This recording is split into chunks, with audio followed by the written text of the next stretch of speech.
حسبي ربي جل الله ما في قلبي غير الله نور محمد صلى الله لا إله إلا الله.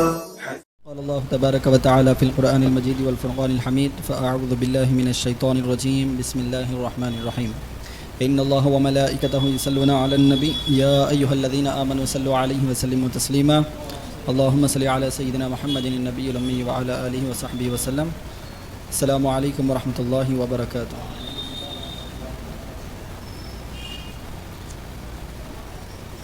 کل ہم نے روزے کے متعلق 3 چیزوں کا ذکر کیا تھا، جس میں پہلا یہ تھا کہ روزے کا حکم کیا ہے، یعنی فرض ہے، واجب ہے، سنت ہے، مستحب ہے، کس کیٹیگری میں روزے کا حکم ہے. اور دوسرا روزہ واجب ہونے کی شرطیں کہ روزہ کس پر واجب ہوگا، ان چیزوں کا ذکر کیا گیا تھا. اور اسی طرح روزے کی صحیح ہونے کی شرطیں، جس میں سے تفصیل سے نیت کا ذکر ہو چکا ہے. تو آج ہم 3 مزید اور چیزوں کا ذکر کریں گے. پہلا یہ کہ روزے کے فرائض کیا ہیں، جس طرح نماز میں فرائض ہوتے ہیں، یعنی قیام، خیرات، رکوع، سجدہ، قائدہ خیرہ وغیرہ، تو اسی طرح روزے کے بھی کچھ فرائض ہوتے ہیں، تو اس کے متعلق بات کریں گے. اس کے بعد روزے میں کیا چیزیں سنتیں ہیں اور کیا چیزیں مستحبات ہیں، ان چیزوں کا بھی ذکر کریں گے.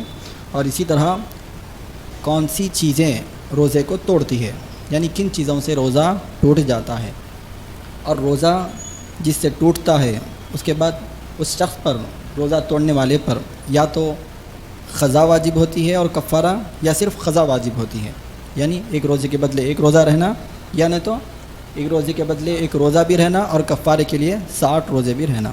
تو آج ہم انشاءاللہ تعالی ان 3 چیزوں کے متعلق بات کریں گے. تو سب سے پہلے لیتے ہیں روزے کے فرائض. روزے میں کیا کیا فرض ہے. تو سب سے پہلے صبح صادق کے طلوع سے غروب آفتاب تک کچھ نہ کھانا، یہ پہلا فرض ہے. کیا ہے؟ صبح صادق سے لے کر، یعنی فجر کا وقت شروع ہو جانے سے لے کر غروب آفتاب تک، مغرب تک کچھ بھی نہ کھانا، یہ پہلا فرض ہے. اس کے بعد دوسرا، صبح صادق کے طلوع سے غروب آفتاب تک کچھ نہ پینا، یعنی کچھ پینا نہیں، دوسرا فرض ہے. اسی طرح تیسرا فرض، صبح صادق کے طلوع سے غروب آفتاب تک فزیکل ریلیشن سے دور رہنا. یہ 3 چیزیں روزے کے فرائض میں سے ہیں. یہ 3 چیزیں روزے کے فرائض ہیں. روزے کے فرائض صرف 3 ہیں: کھانے سے رکے رہنا، پینے سے رکے رہنا اور فزیکل ریلیشن سے رکے رہنا. چلیے اب دیکھتے ہیں روزے کے سنتیں اور مستحبات کیا ہے. سنت کسے کہتے ہیں اور مستحب کسے کہتے ہیں، اس کا ذکر ہو چکا ہے. سنت جو حضور پاک علیہ الصلوۃ والسلام کیے ہوں، اور مستحب یعنی جس کا کرنا ثواب اور اگر نہ کرے تو کچھ بھی نہیں. تو سنتیں اور مستحبات کیا ہیں دیکھیں. تو سب سے پہلے سحری کرنا، یعنی سحری کے وقت کھانا کھانا، یہ کیا ہے؟ سنت ہے. ٹھیک ہے، احادیث شریفہ میں سحری کے متعلق بہت فضیلت آئی ہے، اسی لیے سحری کھانا سنت ہے. نمبر 2، سحری کھانے میں تاخیر کرنا، یعنی رات کے کچھ حصے ہوتے ہیں، رات کے کچھ حصے ہوتے ہیں مغرب سے لے کر صبح صادق تک، تو ان میں سے اخیر حصے میں سحری کھانا، جیسا کہ ہم صبح صادق سے طلوع سے پہلے جو کھاتے ہیں وہی وقت میں کھانا سنت ہے، جیسا کہ عموماً ہم کھاتے پیتے وغیرہ. ٹھیک ہے. اس کے بعد تیسری سنت کیا ہے؟ رات سے روزے کی نیت کرنا، یعنی جب سورج غروب ہو جائے، روزہ ختم ہو جائے، اب اگلے دن کا روزہ رہنا ہے، تو نیت کب کرنی چاہیے؟ رات سے نیت کرنی چاہیے، نہ کہ صبح صادق کے بعد یا فجر کا وقت شروع ہو جانے کے بعد یا دن میں، بلکہ رات سے ہی روزے کی نیت کر لی جائے تو یہ سنت ہے. اسی طرح افطار میں جلدی کرنا، جب کہ غروب آفتاب کا پورا یقین ہو جائے، یعنی جب مغرب کا وقت شروع ہو جائے فوراً روزہ کھول لینا چاہیے، یہی سنت ہے. ایسا نہ ہو کہ روزے کا یعنی روزہ کھولنے کا وقت شروع ہو گیا، سورج ڈوب گیا، یعنی یقین ہو گیا کہ اب سورج ڈوب چکا ہے، تب روزہ کھول لینا چاہیے، بلا وجہ تاخیر نہیں کرنی چاہیے. مثلا اگر 6:30 کو سائران ہو رہا ہے تو 7 بجے روزہ کھولنا، یا 7:15 8:30 وغیرہ کو روزہ کھولنا، تو یہ ایسا کرنا مکروہ ہے. ٹھیک ہے. اور اسی طرح 5واں، کھجور سے افطار کرنا، کھجور سے افطار کرنا جیسا کہ عموماً ہم کرتے ہیں. اور اسی طرح افطار کے وقت یہ دعا پڑھنا، اللہم لک صمت وبک آمنت وعلیک توکلت وعلی رزقک افطرت، یعنی اے اللہ میں نے تیرے لیے روزہ رکھا اور تجھی پر ایمان لایا اور تجھی پر بھروسہ کیا اور تیرے ہی عطا کیے ہوئے رزق سے روزہ کھولا، افطار کیا۔ یہ دعا پڑھنا روزے کے وقت، ٹھیک ہے۔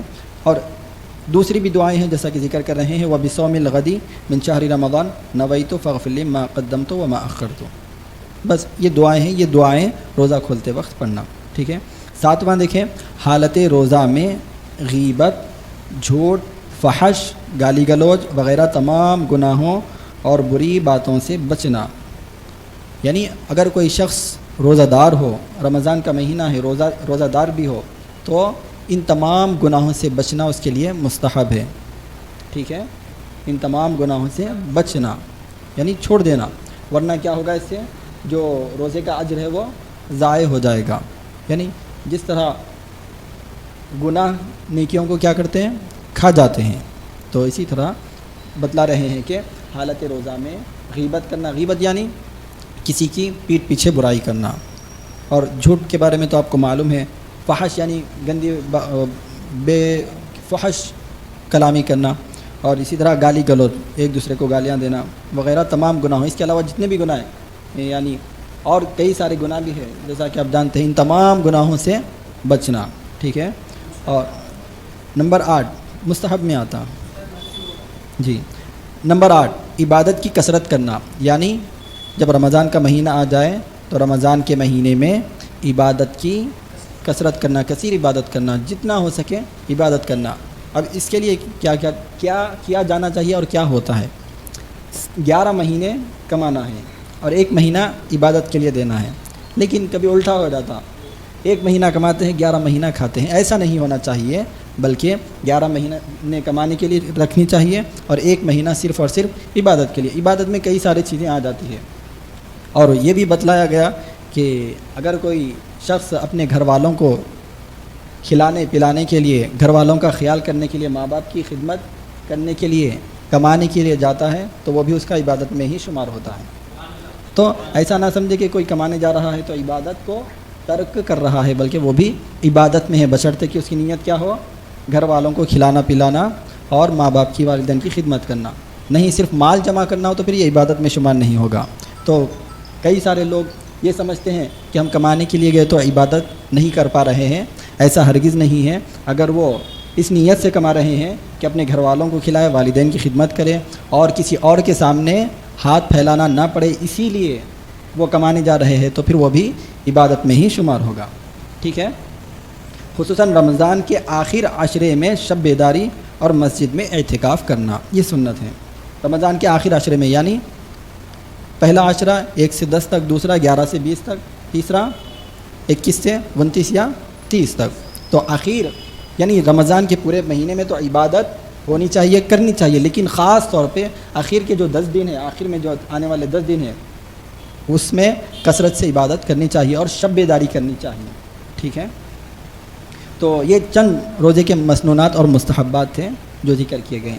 اب آخری روزے کے متعلق وہ یہ کہ روزہ کن چیزوں سے ٹوٹتا ہے، اور جب روزہ جن چیزوں سے ٹوٹتا ہے تو اس سے یا تو قضا واجب ہوگی، قضا یعنی ایک روزے کے بدلے ایک روزہ، یا قضا بھی واجب ہوگی اور کفارہ بھی واجب ہوگا، یعنی ایک روزے کے بدلے ایک روزہ رہنا اور کفارے میں 60 روزے لگاتار رہنا۔ تو ان تمام چیزوں کا تفصیل سے ذکر کر رہے ہیں۔ تو سب سے پہلی چیز ایک وہ جن سے صرف قضا یعنی وہ امور جن سے روزہ ٹوٹ جاتا ہے 2 طرح کے ہیں، جن چیزوں سے روزہ ٹوٹ جاتا ہے وہ 2 طرح کے ہیں۔ ایک وہ چیز جس سے صرف قضا لازم آتی ہے، یا قضا یعنی ایک روزے کے بدلے ایک روزہ رہنا، ٹھیک ہے، ہاں ایک روزے کے بدلے ایک روزہ رہنا، یہ ہے قضا۔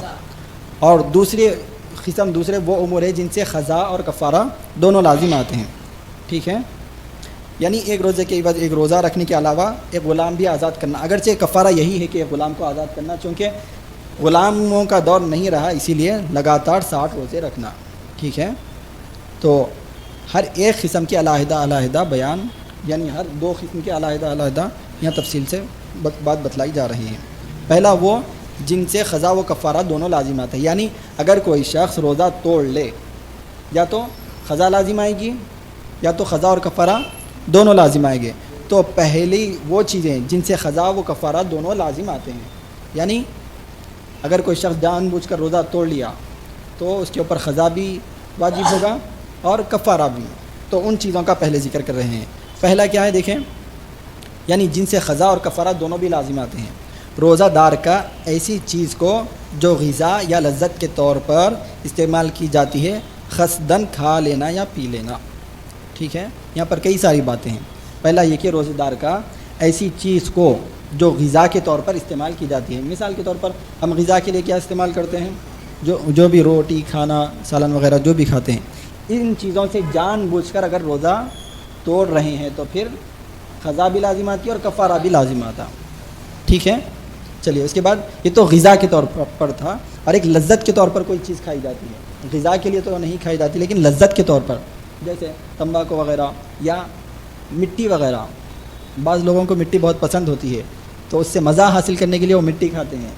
تو اگر اس سے مزہ آتا ہے، وہ چیز کھاتا ہے، تو پھر اس سے قضا بھی لازم آتی ہے اور کفارہ بھی لازم آتا ہے. ٹھیک ہے، اس کے برخلاف اگر کوئی ایسی چیز سے روزہ توڑ رہا ہے جو نہ تو بطور غذا استعمال کی جاتی ہے اور نہ ہی بطور لذت استعمال کی جاتی ہے. مثال کے طور پر انڈے کا چھلکا لے لیں، نہ ہی غذا کے طور پر کوئی اسے استعمال کرتا ہے اور نہ کوئی لذت کے طور پر اسے کھاتا ہے. اگر وہ جان بوجھ کر اس انڈے کے چھلکے وغیرہ سے روزہ توڑتا ہے تو پھر اس میں قضا تو لازم آتی ہے، کفارہ لازم نہیں آتا، لیکن ایسا کرنا بھی نہیں چاہیے.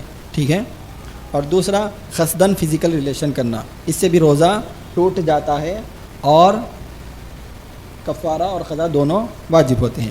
نمبر 3، سرما یا تیل لگانے یا مسواک کرنے یا پچنا لگانے سے یہ سمجھ کر کے اس سے روزہ ٹوٹ گیا ہوگا، قصداً کھا لینا پی لینا وغیرہ، ان صورتوں میں قضا اور کفارہ دونوں واجب ہوتے ہیں. یعنی اگر کسی شخص کو معلوم نہیں تھا کہ سرما لگانے سے روزہ نہیں ٹوٹتا، یہ معلوم نہیں ہے، یعنی اس کے ذہن میں یہ ہے کہ سرما لگانے سے شاید روزہ ٹوٹ جاتا ہے، اور وہ سرما لگا لیا، لگانے کے بعد وہ یہ سمجھا کہ اب میرا روزہ ٹوٹ چکا ہے، تو اس کے بعد وہ کیا جان بوجھ کر پھر کھانا پینا شروع کر دیا.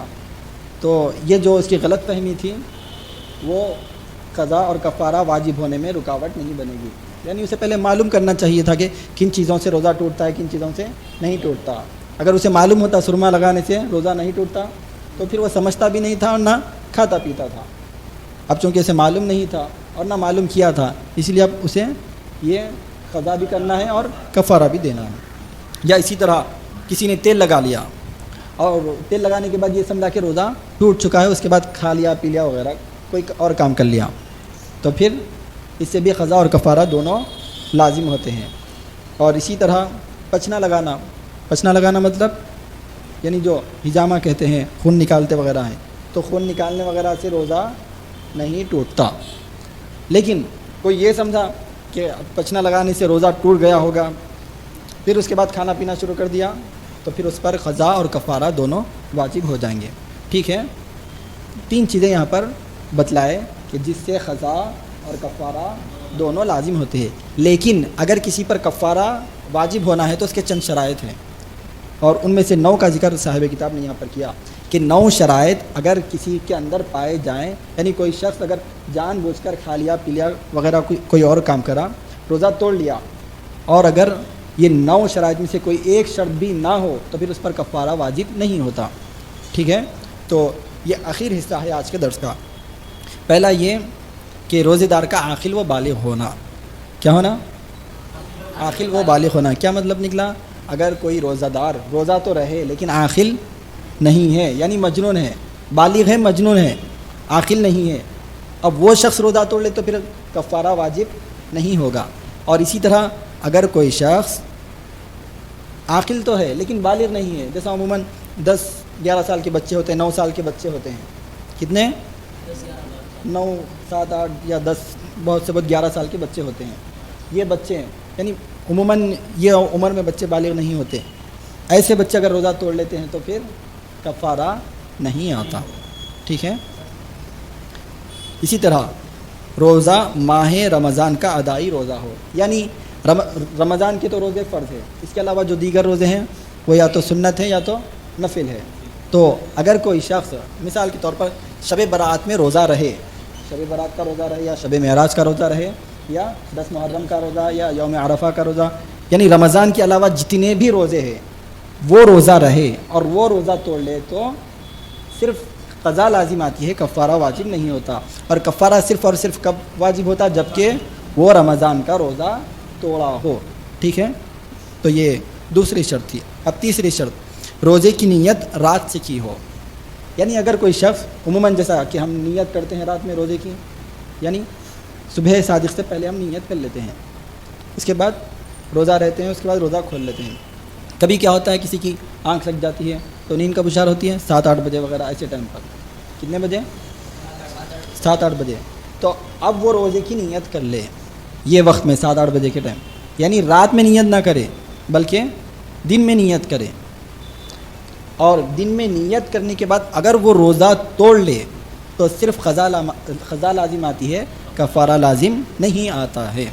کیا مطلب نکلا؟ اگر کوئی شخص رات سے روزے کی نیت کرے اس کے بعد روزہ توڑے تو اس پر کفارہ آتا. اگر کوئی شخص رات سے روزے کی نیت نہ کرے، دن میں نیت کرے اور جب روزہ توڑ لے تو اس کے اوپر کفارہ لازم نہیں آتا. ٹھیک ہے، نیت میں تعین ہو چکی ہو، یعنی یہ کہا ہو کہ ماہ رمضان کا ادا روزہ رکھتا ہوں. عموماً ہم نیت کر لیتے ہیں کہ ہم رمضان المبارک کا ادائی روزہ رکھ رہے ہیں، جیسے نویت ان اصوم غدا للہ تعالی من صوم رمضان. ہاں، اگر کوئی شخص یہ نیت کر کے روزہ رہے اس کے بعد روزہ توڑ لیں تو پھر قضا اور کفارہ دونوں بھی لازم آتے ہیں. ٹھیک ہے، اسی طرح بیماری وغیرہ عذرات کے بغیر روزہ توڑا گیا ہو. اب روزہ توڑنے والے دو طرح کے ہوتے ہیں. ایک وہ جو روزے کی میں جو بھوک لگتی ہے اسے برداشت نہ کر کے روزہ توڑ لیتے ہیں، لیکن کبھی ایسی حالت ہو جاتی ہے کہ کوئی بیمار ہو جاتا ہے، اچانک طبیعت بگڑنے لگتی ہے، تو بیماری کی وجہ سے اگر کوئی روزہ توڑتا ہے تو اس پر کفارہ واجب نہیں ہوتا ہے. یعنی کنڈیشنز دیکھیں، کفارہ یعنی 60 روزے رکھنا ہے تو اس میں کتنی کنڈیشنز لگائی گئی ہیں شریعت مطہرہ کی جانب سے. یعنی ہر وہ شخص جو روزہ توڑ لے اس پر کفارہ واجب نہیں کیا گیا بلکہ 9 کنڈیشنز لگائی گئی. تو یہ مسئلہ سمجھ میں آ گیا. اگر کوئی بیماری کی وجہ سے روزہ توڑ رہا ہے، یعنی اگر وہ روزہ توڑ رہا ہے تو یہ دیکھا جائے گا کیوں توڑا، بیماری کی وجہ سے، تو پھر کفارہ واجب نہیں ہوگا. پھر اسی طرح سوال کیا جائے گا کہ روزہ کیوں توڑا؟ بس بھوک لگ رہی تھی، پانی کی پیاس لگ رہی تھی، تو اب کفارہ واجب ہوگا. ٹھیک ہے، اسی طرح روزہ توڑنے کا فعل بغیر کسی کے جبر و اکراہ کے اپنے قصد اور خواہش سے واقع ہوا ہو. یعنی ایک تو ہوتا ہے کہ ہم اپنی مرضی سے روزہ توڑتے ہیں، ٹھیک ہے، حالت صحت میں، اور دوسرا یہ کہ کوئی زبردستی ہمارے منہ میں کچھ ڈال دیتا ہے، ہمارا ارادہ قصد و ارادہ روزہ توڑنے کا نہیں ہوتا. اگر کوئی شخص ایسا کر دے کہ کسی کا روزہ جان بوجھ کر یعنی اسے مجبور کر کے توڑنے لگا ڈالے تو پھر روزہ توڑنے والے پر کفارہ واجب نہیں ہوگا. لیکن اگر وہ اپنی خواہش سے ہی روزہ توڑ لے تو جب جا کر کفارہ واجب ہوگا.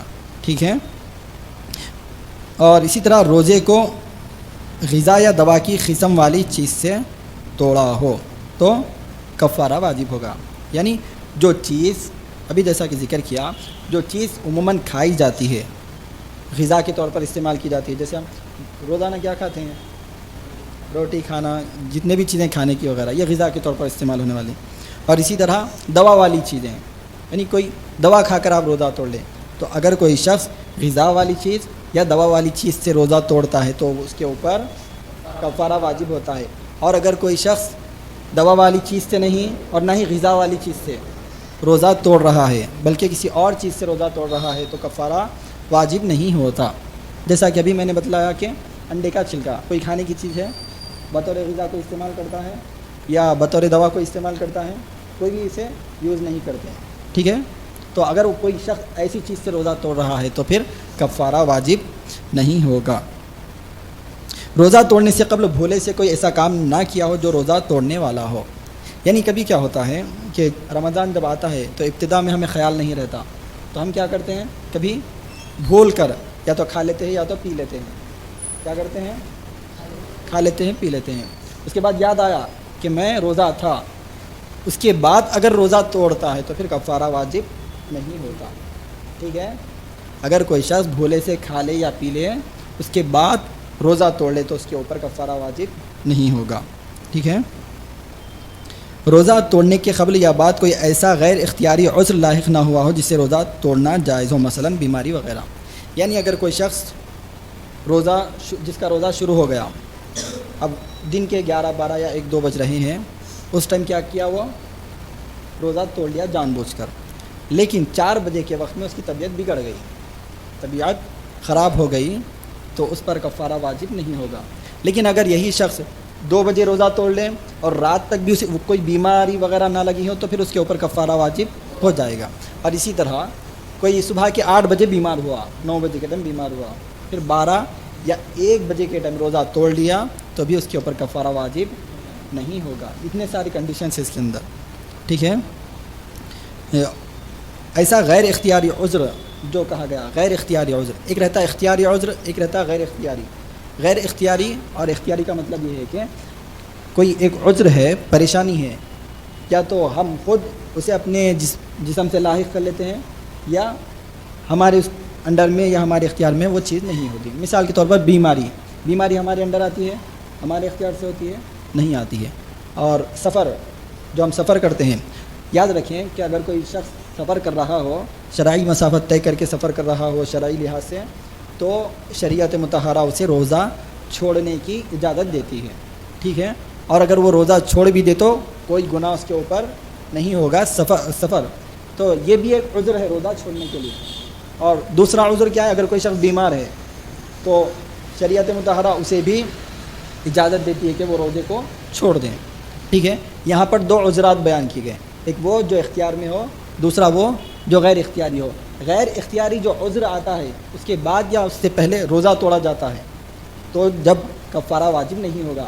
لیکن جو اختیاری عذر ہے یعنی سفر، یعنی اگر کوئی شخص روزے کی نیت کر لے اور سحری کر لے، اس کے بعد 11-12 بجے تک روزہ رہے، اس کے بعد 3 بجے سے اس کا سفر شروع ہو رہا ہے، تو اب اس کے ساتھ عذر لاحق ہو گیا ہے. کیا ہو گیا؟ کون سا؟ سفر کا. تو اب کیا وہ روزہ توڑ سکتا ہے یا نہیں توڑ سکتا؟ اگر توڑے گا تو پھر کفارہ واجب ہوگا. تو یہ چند شرائط تھے، یعنی تقریباً 9 شرائط کا ذکر کیا گیا. اگر ان 9 شرطوں میں سے ایک شرط بھی فوت ہو تو کفارہ لازم نہیں آتا، صرف قضا واجب ہوتی ہے. ٹھیک ہے. صرف واجب ہوتی ہے. تو آج ہم نے 3 چیزوں کا ذکر کیا روزے کے متعلق. پہلا، روزے کے فرائض کتنے ہیں، اور روزے کی سنتیں و مستحبات کتنے ہیں، اور وہ چیزیں جن سے روزہ ٹوٹتا ہے، اور وہ امور جن سے یا تو قضا واجب ہوتی ہے یا قضا اور کفارہ دونوں واجب ہوتی ہیں. تو آج کا درس یہیں پر اختتام کو پہنچا. انشاءاللہ تعالی کفارے کے متعلق مزید وضاحت اور جن سے صرف قضا لازم آتی ہے ان کا ذکر ہم کل کریں گے. ٹھیک ہے انشاءاللہ.